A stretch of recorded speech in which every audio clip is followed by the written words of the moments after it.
If you've chosen to watch this video, I assume it's for a few different potential reasons. One, maybe you're simply excited for Tears of the Kingdom, but also maybe you never got a chance to play the prior game Breath of the Wild and you want to get up to speed before jumping into Tears of the Kingdom. Or maybe it's been such a long time since Breath of the Wild that you just want a bit of a refresher so you're ready to enjoy this game to the fullest. Regardless of what reason you may have chosen to watch this video, the goal of today is to talk about everything we need to know before jumping into The Legend of Zelda: Tears of the Kingdom.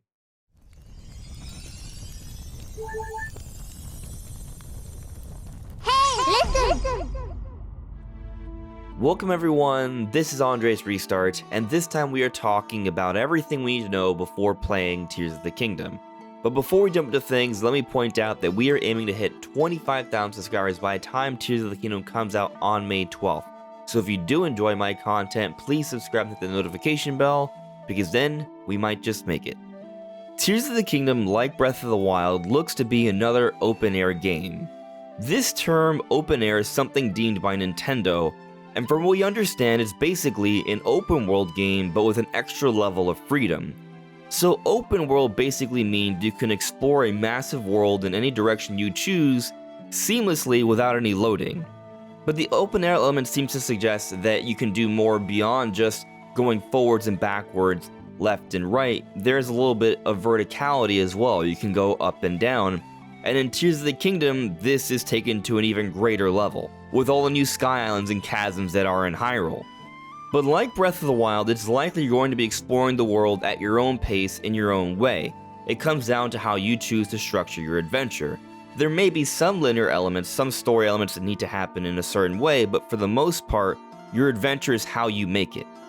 And on that note, I believe it should also be said that while Tears of the Kingdom looks to be expanding upon the open-air exploration of Breath of the Wild, they're also going even further beyond with the new abilities. In the words of series producer Eiji Aonuma, there will be new gameplay where players' freedom of imagination will change the game world. There's going to be a lot more you can do in Tears of the Kingdom compared to any prior game, including Breath of the Wild. Let's now move on to the story elements that should be understood going into Tears of the Kingdom. And actually, the first thing that I think should be said here is that, like most Zelda games, including even Majora's Mask, the sequel to Ocarina of Time, you probably can go into Tears of the Kingdom without playing any prior Zelda game and still have an appreciation of the story and world. But with a knowledge of the history of The Legend of Zelda, especially Breath of the Wild, it will enrich your overall experience and you'll understand some of the more nuanced details throughout the game. So with us now knowing that Ganon/Ganondorf is 100% confirmed to be in Tears of the Kingdom, this brings in a very important story element throughout the Zelda series, and that's the Triforce.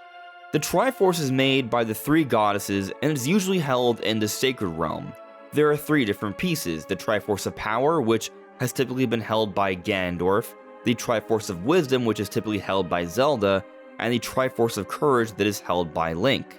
With these three different characters taking a prominent role in Tears of the Kingdom, there is a chance that an understanding of the Triforce and its history could prove valuable, especially when we consider the elements of Breath of the Wild.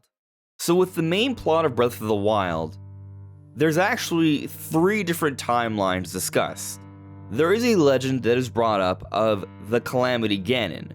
Basically, Ganon gave up on taking a physical form after generations of failing against the princess and the hero, and took on the shape and more natural disaster-like event that is Calamity Ganon. And 10,000 years ago, it was a time where Hyrule was more enriched with incredible technology where most enemies didn't pose a threat. The Sheikah brought forth all this incredible technology and they worked together with the Hylians to oppose Calamity Ganon. There were four ancient divine beasts, there were the guardians, there was the princess and the hero, and they successfully drove Calamity Ganon back. But with this understanding of the legend, 100 years before the events of Breath of the Wild, the kingdom was preparing because there was a prophecy that Calamity Ganon would return. So they began to excavate beneath Hyrule and they found the divine beasts once again. They found 4 different champions, one from each of the other tribes of Hyrule: the Zoras, the Gorons, the Gerudos, and the Rito, and alongside their commander, Princess Zelda, and her knight Link, they prepared for the coming of Calamity Ganon alongside prepping all of these different guardians. But there was a problem as they were preparing. Something that wasn't right was that Princess Zelda, the one who carries the royal bloodline, who is supposed to inherit the goddess powers, could not bring forth the goddess powers. She was traveling alongside Link throughout Hyrule, going to different springs, praying to the goddess in an effort to establish a connection so she can use the goddess powers to combat against the coming Calamity Ganon. But it could not be brought forth. And then eventually Calamity Ganon attacked when they weren't so prepared and wreaked havoc. The four champions and their divine beasts fell in battle. Calamity Ganon's malice corrupted and possessed all of the Sheikah technology, and Hyrule has to defend against it, and Link, defending Zelda against the mouse-infested guardians, took great damage, was mortally wounded, and the Master Sword was also ruined as well. In this moment, right before the final strike was about to be laid, Zelda, in desperation, likely because of her affection for Link that they built up over time traveling together, summons her goddess powers all of a sudden and quells the attack of the mouse-infested guardians. And it's at this point that they take an effort to save Link and the Master Sword. The Master Sword is left in Korok Forest with the Deku Tree to restore itself, and Link is left in the Shrine of Resurrection to restore over the next 100 years. Meanwhile, Zelda, with her now newly found goddess powers, holds back Calamity Ganon for the next 100 years until Link is ready. Which brings us to the events of Breath of the Wild. After 100 years, Zelda's voice calls out to Link, and he awakens from his slumber of restoration. However, he suffered from memory loss. So he sets out into the Great Plateau. He finds the old man that he later discovers is the ghost of the King of Hyrule, and the king sets him out on a journey to both destroy Calamity Ganon and save his daughter.